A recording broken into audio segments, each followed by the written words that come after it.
छठ यूं ही नहीं महापर्व कहा जाता है, क्योंकि छठ पर्व की तैयारी महीनों पहले से होने लगती है। यह 4 दिनों का नहीं होता, यह महीनों का त्यौहार है। सूप, चंगेरा, दौरा, कंसुप्ती खरीदना लोग बहुत पहले शुरू कर देते हैं। कोसी, गुरवार, हाथी, दीप, फल, कुसियार, नारियल, यह सभी छठ पूजा की महत्वपूर्ण चीज़ें हैं। ठेकुआ और भूसवा छठ का महत्वपूर्ण प्रसाद में से एक है। यह ठेकुआ प्रसाद बहुत लोग और बहुत सारे राज्यों में बहुत पसंदीदा प्रसाद में से एक है। छठ का ठेकुआ जो आटा और गुड़ से बनाया जाता है, यह बिहार वासियों का शान है। छठ 4 दिनों का होता है, जिसमें पहला दिन नहा खाए का होता है। नहाए खाए के दिन व्रती चावल, दाल, लौकी की सब्जी और भी सारी चीज़ें खाती हैं जो अरवे अरवाइन होता है। दूसरा दिन खरना होता है। खरना के दिन व्रती पूरे दिन निर्जल व्रत रखती हैं और शाम को जो खरना में खीर और रोटी, जो खीर जो होता है वो गुड़ का होता है, वो प्रसाद चढ़ाती हैं, फल भी चढ़ाती हैं, वही खाती हैं। उसके बाद सांझ का अर्घ। शाम के अर्घ में लोग शाम के टाइम में 3 साढ़े 3 के समय डाला लेके पोखरे जाते हैं, घाट जाते हैं और वहाँ पे सूर्य देव को शाम का अर्घ दिया जाता है। और शाम को जब सूर्य अस्त हो जाता है तो घर वापस चले आते हैं। उसके बाद सुबह का अर्घ जो होता है वो सुबह टाइम में 3:30 बजे के पास लोग घाट जाते हैं, सारी प्रसाद लेके, कोसी, कुड़वार, हाथी, ये सारी चीज़ें लेके जाते हैं। और उसके बाद सुबह होता है, जब सूर्य देव दीनानाथ उगते हैं, जब सूर्योदय होता है तो सूर्य महाराज को अर्घ दिया जाता है और अर्घ देने के बाद लोग घर को वापस आ जाते हैं। इसमें बहुत सारे लोग जिन्हें मुंडन करवाना होता है वो मुंडन भी करवाते हैं। हम लोगों के यहाँ सुबह के अर्घ टाइम में जिन्हें पहली बार होता है बच्चे, वो दीनानाथ के पास अपना मुंडन करवाते हैं। और मैंने बहुत सारी फ़ोटोज़, वीडियोज़ ये सारे ऐड किए हैं। ये अभी आप देख रहे हैं वो सुबह के अर्घ है। इतना अच्छा लगता है जैसे आपके घर में लगन हो, मतलब शादी हो।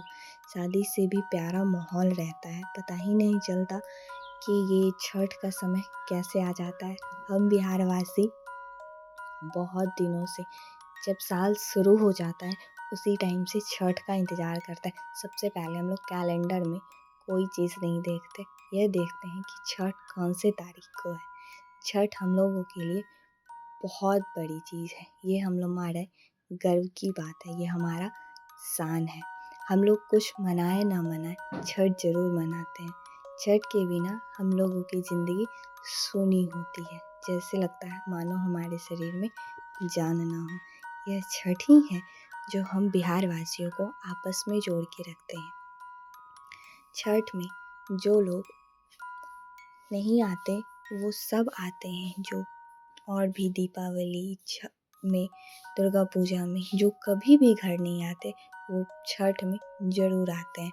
उन्हें छुट्टी मिले या ना मिले, छुट्टी ना मिलने पे वो बहुत सारे लोग नौकरी छोड़ के भी आते हैं। और यहाँ छठ में जिन्हें दूध का अर्घ देना होता है वो भी देते हैं। यहाँ पे सुबह के अर्घ के दिन ये माना जाता है कि दिन सूर्य भगवान बहुत लेट से उगते हैं, जो उनका समय होता है उगने का उससे भी लेट। जैसे और दिन सूर्य भगवान सबको उठाते हैं और उस दिन हम लोग सूर्य भगवान को उठाने जाते हैं। बिहार ही एक ऐसा राज्य है जहाँ पे उगते हुए सूरज और डूबते हुए सूरज दोनों की पूजा की जाती है। जब व्रती अर्घ दे लेती हैं तो हम लोग दीप को जल में प्रवाहित करते हैं और अपने घर की सुख शांति का कामना करते हैं। जब सूर्य उदय होता है तो व्रती सारे कोसी, कुड़वार, कंसुप्ती, दगड़ा जितने सारे होते हैं उनमें जितने फल होते हैं उनसे अर्घ देती हैं, उन्हें सूर्य भगवान को समर्पित करती हैं। समर्पित करने के बाद जितने प्रसाद होते हैं उन्हें उस रंग के फिर हम लोग घर वापस प्रसाद को लेकर चले आते हैं। ऐसा सुबह में भी होता है, लेकिन सुबह में कोशी कोडवार जाता है, लेकिन शाम में ऐसा नहीं होता है। शाम में सिर्फ टगरा और ये बहुत सारी चीज़ जाते हैं, लेकिन कोशी कोडवार सुबह को नहीं जाता है। आज जो मेरा डाला था वो सबसे लेट पहुंचा था, क्योंकि मुझे कोई आवाज़ दिया ही नहीं और मुझे टाइम का पता ही नहीं चला। सब चले गए थे और गए फिर डाला देके निकाले। फिर पता चला मेरे घाट पे मेरी दादी है, उनका साड़ी जल गया था, क्योंकि दीप रखा हुआ था डाले में, जल गया था। वो बहुत अपसेट हो गई थी। फिर वो भी अर्घ देने के लिए, टड़िया देने के लिए चली गई थी। छठ घाट से घर आए 7 साढ़े 7 के आसपास। फिर वहाँ से आने के बाद मैं और मेरी दीदी, मेरी बहन अगल बगल की, वो सारे महादेव मंदिर चले गए थे।